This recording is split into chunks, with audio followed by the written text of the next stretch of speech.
নমস্কার শ্রোতাবৃন্দ, আশা করি আপনারা ভালোই আছেন। আজকের গল্প মাঝরাতের আতঙ্ক।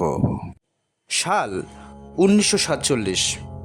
সারা ভারতবর্ষে তখনও লুঠতরাজ। 46-এর দাঙ্গা হাঙ্গামার জের চলছে। দেশের অর্থনীতি, রাজনীতি, সমাজ জীবন টালমাটাল। এমনই এক সময়ে আলোচ্য কাহিনীর বক্তা ভদ্রলোক নাম সত্যেশ্বর আসাম যাত্রা করলেন। গৌহাটি স্টেশন থেকে সোজা সার্ভে অফিসে গিয়ে দেখা করলেন সত্যেশ্বর। সার্ভে অফিসে ছোটোখাটো কাজ সারতে সারতে তিনি দেখলেন রাত হয়ে গেছে, অথচ রাতে কোথায় থাকবেন তা ঠিক হয়নি। সত্যেশ্বর বাবু হোটেলের খোঁজ করছেন। এমন সময় তারই অফিসের এক বিহারি পিয়ন শুকরাম জানালো যে তার বাড়িতে সত্যেশ্বরের থাকবার মতো একখানা ঘরের ব্যবস্থা হয়ে যেতে পারে।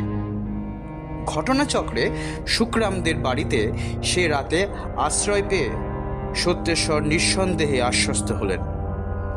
শত হলেও গৃহস্থ বাড়ির আপ্যায়ন আর মফস্বলের হোটেলের অভ্যর্থনার মধ্যে বিস্তর ফারাক আছে।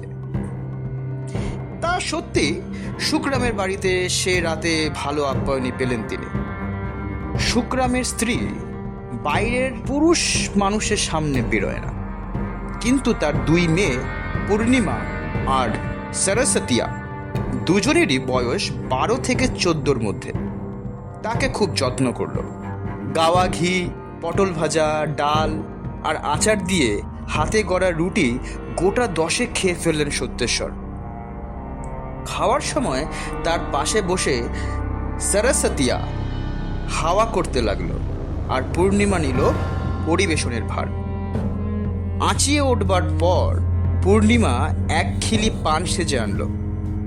শুকরামের বাড়িতে বিদ্যুতের ব্যবস্থা নেই, হ্যারিকেনই ভরসা। এমন সময় উঠোনে কারো গলার আওয়াজ পেয়েই সবাই হঠাৎ চমকে উঠল। শুকরাম হ্যারিকেন হাতে বাইরে এসে দেখল সার্ভে অফিসের সত্যেশ্বর বাবুর সহকর্মী শেখ মহিউদ্দিন উঠোনে দাঁড়িয়ে আছেন। যদিও হিন্দু মুসলমানদের বিভেদ সে সময় সমাজকে বিষাক্ত করে তুলেছিল, কিন্তু সরকারি অফিসের কর্মীদের মধ্যে সেটা বিদ্যমান ছিল না। এত রাত্রে আর একজন সহকর্মী তার খোঁজ নিতে এসেছেন দেখে সত্যেশ্বর খুশি হলেন। তিনি শেখ সাহেবকে ডেকে এনে ঘরের মধ্যে বসালেন। শেখ সাহেবের বয়স 60 ছাড়িয়েছে। কথা তিনি বলেন কম, শোনেন বেশি। দেশের রাজনীতি, মূল্যবৃদ্ধি ইত্যাদি নিয়ে তাদের আলোচনা দেখতে দেখতে বেশ জমে উঠল। রাত তখন প্রায় 10:30। পূর্ণিমা এলো সত্যেশ্বর বাবুকে শুতে ডাকতে। শেখ সাহেব যাবার জন্য উঠে দাঁড়ালেন। পূর্ণিমার পিছন পিছন তার জন্য নির্দিষ্ট শোবার ঘরটির দিকে চললেন সত্যেশ্বর। সে দূর থেকে তার ঘরটি দেখিয়ে দিয়ে বাড়ির মধ্যে চলে গেল। সত্যেশ্বরও নীরবে শোবার ঘরের দিকে পা বাড়ালেন।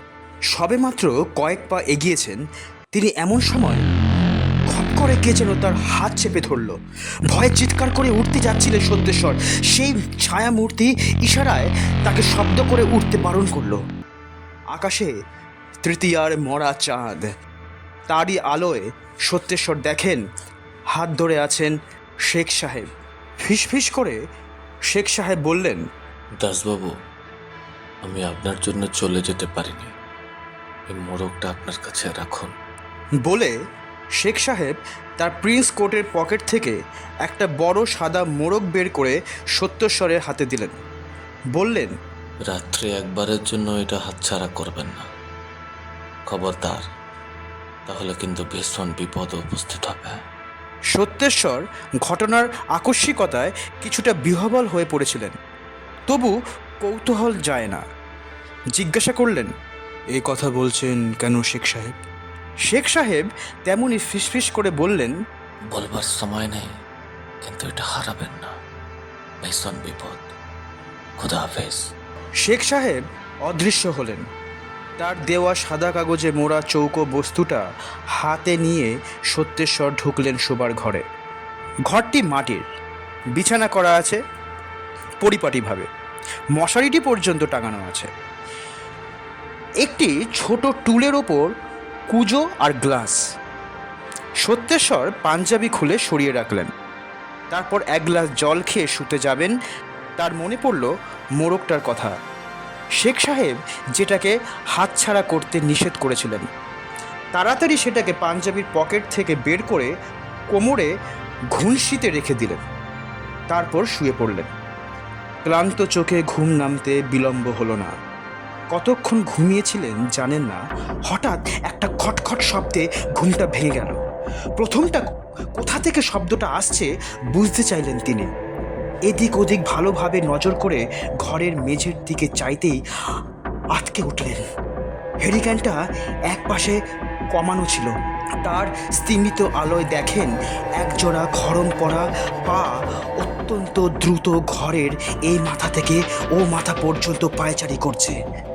পায়ের ওপরে মানুষের অবয়ব খুঁজতে গিয়ে সত্যেশ্বরের বুকের মধ্যেটা হিম হয়ে গেল, কারণ সেখানে কোনো মানুষের দেহ ছিল না। কোনো দুর্বল হৃৎপিণ্ডের মানুষ মারা পড়তো সেই মুহূর্তেই, কিন্তু সত্যেশ্বর একেবারে দুর্বল ছিলেন না। তাছাড়া তার মনে হলো একটা অদৃশ্য শক্তি যেন তাকে সাহস জুগিয়ে যাচ্ছে। বিস্ময়ের তখনও আরও বাকি ছিল। হঠাৎ তিনি দেখলেন খড়ম পোড়া পা জোড়া ঠিক তার খাটের পাশে এসে দাঁড়িয়েছে। তারপর সেই পা জোড়া একটা পা উপরে উঠল, সঙ্গে সঙ্গে আরেকটা উঠে এলো, অর্থাৎ পা জোড়া তখন সত্যেশ্বর বাবুর বালিশের পাশে। ক্রমে ধীরে ধীরে পা দুটো তার গলার দিকে এগিয়ে এলো। আবার সত্যেশ্বর অনুভব করলেন একটা অদৃশ্য শক্তি প্রবাহ যেন তার শরীর বেয়ে উঠে আসছে। এক আসরিক শক্তিতে তিনি খাট থেকে মশারি তুলে লাফিয়ে নেমে এক দৌড়ে ঘরের বাইরে বেরিয়ে এলেন। তার সমস্ত দেহ তখন ঘামে ভিজে জবজব করছে। মনে হচ্ছে সেই এক রাতেই যেন তার পরমায়ু অর্ধেক কমে গেছে। অত রাত্রে শুকরামের বাড়ির অন্যান্য ঘরের দরজা বন্ধ। টলমল পায়ে কোনো রকমে শুক্ররামের বাড়ির থেকে বেরিয়ে আচ্ছন্নের মতো তিনি বড় রাস্তায় এসে বসলেন। পরদিন সকালে সবার আগে দেখা হলো সরস্বতীয়ার সঙ্গে। সরস্বতীয়া তাকে দেখে যেন চমকে উঠল, কিন্তু সত্যেশ্বর মেয়েটির দিকে দ্বিতীয়বার ফিরে চাইলেন না। তিনি শুকরামের অপেক্ষায় ছিলেন। এক সময় শুকরাম বেরিয়ে এলো। সত্যেশ্বর মুখে কোনো কথা না বলে সোজা শুকরামের ফতুয়ার বুকের কাছটা মুঠো পাকিয়ে ধরলেন। আর আশ্চর্যের ব্যাপার, শুকরাম শিশুর মতো শব্দ করে কেঁদে উঠল। সত্যেশ্বর কঠিন স্বরে জানতে চাইলেন, ওই ঘরের মধ্যে কাকে পুষে রেখেছিস বল। শুকরাম কাঁদছিল তার মেয়েরাও। শুকরাম বলল, পারি না সাহেব, ভয়ে কিছু করতে পারি না আমি। ও আমার ঠাকুরদা আছে, ও ট্রাক অ্যাক্সিডেন্টে শরীর পিস গায়ে একদম।